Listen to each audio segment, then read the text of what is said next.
ಕೇಳಿ ಬರ್ತಾ ಉಂಟು. ಲಕ್ಷ್ಮಣ ತಾಯಿಯಲ್ಲಿದ್ದಾನು ರಕ್ಕಸಿಯೇ ಕಂಡನೇನು. ನಾವಿರುವಂತ ವಿಚಾರ ಎಲ್ಲಿಯಾದ್ರೂ ರಕ್ಕಸಿಗೆ ತಿಳಿಯಿತು ಅಂತಾದ್ರೆ ಭಕ್ಷಿಸುವುದಕ್ಕೆ ಮುಂದಾಗ್ತಾಳೆ. ಭಯವಾಗ್ತಿದೆ, ಬಿಟ್ಟು ಹೋಗ್ಬೇಡ ರಾಮ. ಸೀತಾ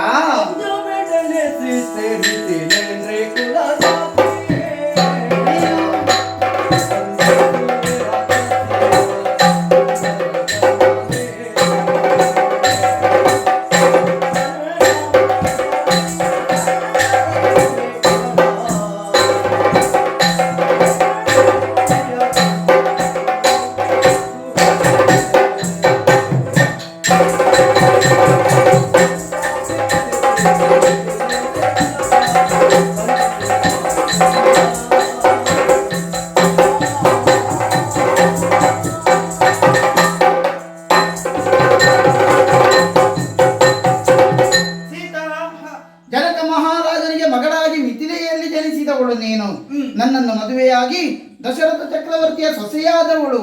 ಈ ಹೊತ್ತಿನಲ್ಲಿ ಪಂಚವಟಿ ಪ್ರದೇಶದಲ್ಲಿ ನಾವು ಇರುವಾಗ ನಿನಗೆ ಭಯವಾಗ್ತದೇನೆ? ದೂರದಲ್ಲಿ ಕೇಳುತ್ತಿರುವಂತಹ ರಕ್ಕಸಿಯ ಅಟ್ಟಹಾಸದಿಂದ ಹೆದರಿದೆಯೇನೋ? ನೀನು ಹೆದರುವಂತ ಅವಶ್ಯಕತೆ ಇಲ್ಲ. ಆ ರಕ್ಕಸಿಯನ್ನು ಈ ಕ್ಷಣದಲ್ಲೇ ನಾನು ಅವಳ ಬಳಿಗೆ ಹೋಗಿ ಮಣ್ಣುಗೂಡಿಸಿ ಬರ್ತೇನೆ. ಲಕ್ಷ್ಮಣನ ಬಗ್ಗೆ ಯಾವ ಕಾರಣಕ್ಕೂ ನೀನು ಚಿಂತಿಸುವಂತ ಅಗತ್ಯ ಇಲ್ಲ. ಆತ ಸಮರ್ಥನಾಗಿದ್ದಾನೆ.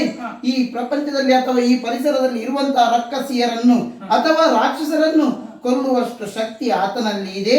ಯಾವ ಕಾರಣಕ್ಕೂ ಚಿಂತಿಸದಿರು. ದುಷ್ಟ ಶಕ್ತಿಗಳನ್ನು ನಾಶಗೊಳಿಸಿ ಈ ಕ್ಷಣದಲ್ಲೇ ಬರ್ತೇನೆ ನಾನು. ಹಾಗೆ ಆಗ